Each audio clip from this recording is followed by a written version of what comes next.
विश्व नियंता शक्ति ओंकार सच्चिदानंद स्वरूप परमात्मा। ओंकार का ध्यान करते हुए आज्ञा चक्र में मन एकाग्र रखते हुए नाद में उच्चारण करेंगे ओंकार का। मुख बंद रहेगा, नासिका से श्वास लेना और नासिका से भ्रमर की तरह ध्वनि करते श्वास को बाहर छोड़ना है। कान बंद होंगे अंगूठों के माध्यम से। कान के ऊपर जो भाग ऊपर उठा हुआ है उस ढक्कन से भाग को अंदर दबाएंगे, बंद कर देंगे और पहली उंगली रखेंगे माथे पर, शेष 3 उंगलियां मिली हुई और नासिका के और आंख के मूल में यहां पर पहली उंगली को लगा देंगे। बीच वाली उंगली जो है उसको इस तरह से लगाएं। 3 उंगलियां मिली हुई, इनमें से जो पहली उंगली है उसको आंख और नाक का यहां पर जो मूल भाग है यहां पर हल्का सा लगा करके दबाइए और आज्ञा चक्र में मन को रखेंगे केंद्र।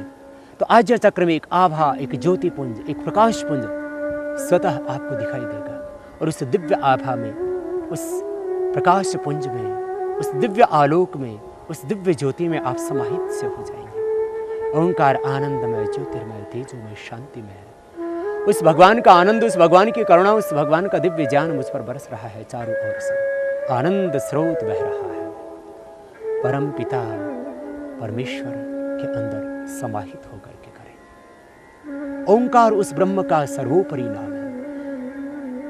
हिमालय के अंदर स्थित उच्च पर्वत कैलाश पर भी स्वयं परमात्मा ने अपना नाम लिखा, ओम इति एकाक्षरम ब्रह्म। ओम ये एकाक्षर ब्रह्म है। गीता में स्वयं भगवान श्री कृष्ण कहते हैं। और सब ऋषि मुनियों ने इसी ओंकार के जप के द्वारा ब्रह्म तत्व को पाया।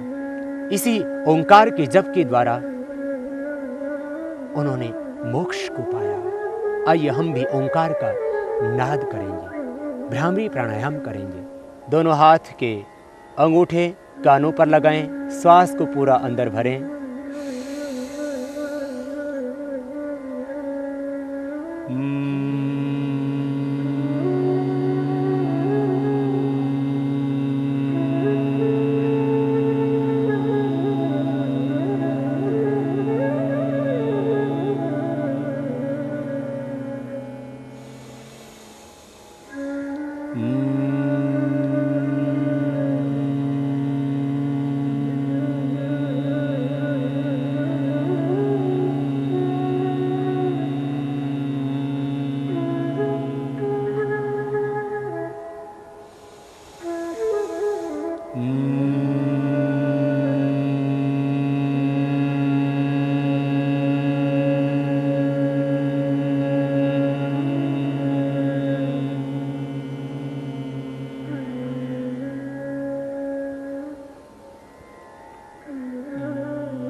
यह भ्रामरी प्राणायाम तनाव से मुक्ति पाने के लिए, हर तरफ व्यक्ति को तनाव है, चिंता है, भय है, आशंकाएं हैं, अविश्वास है।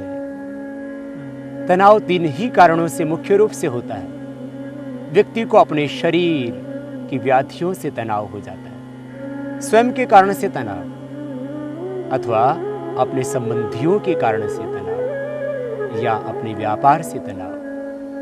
किसी भी तरह का तनाव है, आप ओंकार का नाद में इस तरह से भ्रमर की तरह ध्वनि करते हुए भ्रामरी प्राणायाम कीजिए। तनाव से पूरी मुक्ति मिलेगी आपको। फिर आपको हाइपरटेंशन भी नहीं होगा। उच्च रक्तचाप के रोग को यदि आप स्थायी रूप से ठीक करना चाहते हो तो भ्रामरी प्राणायाम करना। और यदि आप चाहते हो हृदय रोगों से बचना तो भी भ्रामरी प्राणायाम करना। उच्च रक्तचाप के लिए, हृदय रोग के लिए, हार्ट के अंदर आए हुए ब्लॉकेज को दूर करने के लिए बहुत ही उपयोगी है यह भ्रामरी प्राणायाम। समस्त प्रकार के जो तनाव हैं उनसे छुटकारा दिलाता है आपको भ्रामरी प्राणायाम। प्रातः उठकर के करना, सायंकाल सोते वक्त भी इसको करना।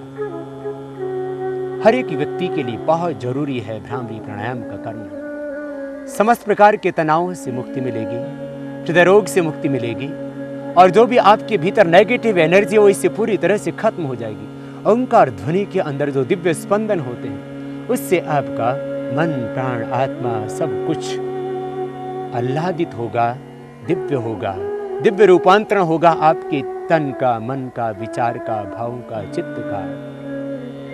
आप प्रतिदिन भ्रामरी प्राणायाम करके पॉजिटिव एनर्जी पाना, सकारात्मक ऊर्जा पाना, ब्रह्मानंद पाना। भ्रामरी प्राणायाम करने से व्यक्ति के ऊपर शक्तिपात होता है, इसलिए शक्तिपात की दीक्षा से दीक्षित होना चाहते हैं तो भी भ्रामरी प्राणायाम करना। भ्रामरी प्राणायाम के करने से आपको मिलेगा ब्रह्मानंद। जैसे आज हम यहाँ पर गंगा नदी के पवित्र तट पर बैठ करके भ्रामरी प्राणायाम कर रहे हैं, इसी तरह से महर्षि स्वामी दयानंद जी महाराज 18 घंटे बैठ करके ओंकार की उपासना किया करते थे, उद्गीत की उपासना किया करते थे। गौतम, कपिल, कणाद, जैमिनी, विश्वामित्र आदि ऋषि भी इसी तरह से ओंकार के जप के द्वारा ब्रह्म आराधना किया करते थे। भगवान शिव और भगवान श्री कृष्ण और राम ने भी ओंकार के ही जप के द्वारा उस विराट ब्रह्म के स्वरूप को अपने अंतर में धारण कर अवतारी पुरुष की कोटि को प्राप्त किया था। हम भी समस्त दैहिक और मानसिक रोगों से छुटकारा पाने के लिए इस प्राणायाम को प्रतिदिन किया करें। पैरालिसिस के लिए, माइग्रेन पेन के लिए और डिप्रेशन के लिए भी बहुत जरूरी है ये भ्रामरी प्राणायाम। आत्मविश्वास कमजोर पड़ गया, कंसंट्रेशन नहीं हो पाता किसी भी विषय में, आप करना भ्रामरी प्राणायाम।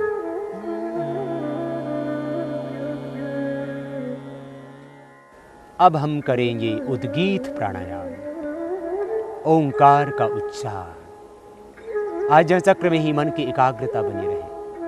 भ्रामरी प्राणायाम के करने से जो एक दिव्य आभा, एक ज्योति पुंज, एक प्रकाश पुंज, एक दिव्य आलोक उत्पन्न हुआ था आज्ञा चक्र में, वहीं पर आज्ञा चक्र में ही मन का निग्रह करते हुए जो ईड़ा पिंगला और सुषुम्ना का संगम है, गंगा यमुना सरस्वती का जो संगम है, त्रिवेणी संगम, इस आज्ञा चक्र में मन का निग्रह रखते हुए ओंकार का उच्चारण करेंगे उद्गीत के रूप में और आह्वान करेंगे उस विश्व नियंता ब्रह्म का। हम उस अमृत के पुत्र हैं, वयम पुत्रम अदितिर्यो विधर्ता, ममेव अंशो जीवलोके जीवभूतः सनातनः। ईश्वर अंश जीव अविनाश। आओ उस ब्रह्म के अंश अपने आप को अनुभव करते हुए उस महान पिता के पुत्र होने का गौरव और स्वाभिमान आनंद अपने हृदय में रखते हुए ओंकार के साथ में तन्मय हो जाए, भावपूर्णता के साथ में। भीतर एक श्रद्धा, एक तड़फ, एक लगन, एक समर्पण गहरा, एक विरह का भाव कि हे प्रभु, भोगों की अग्नि में तपते हुए न जाने कितने जन्म कितने जीवन बीत चुके,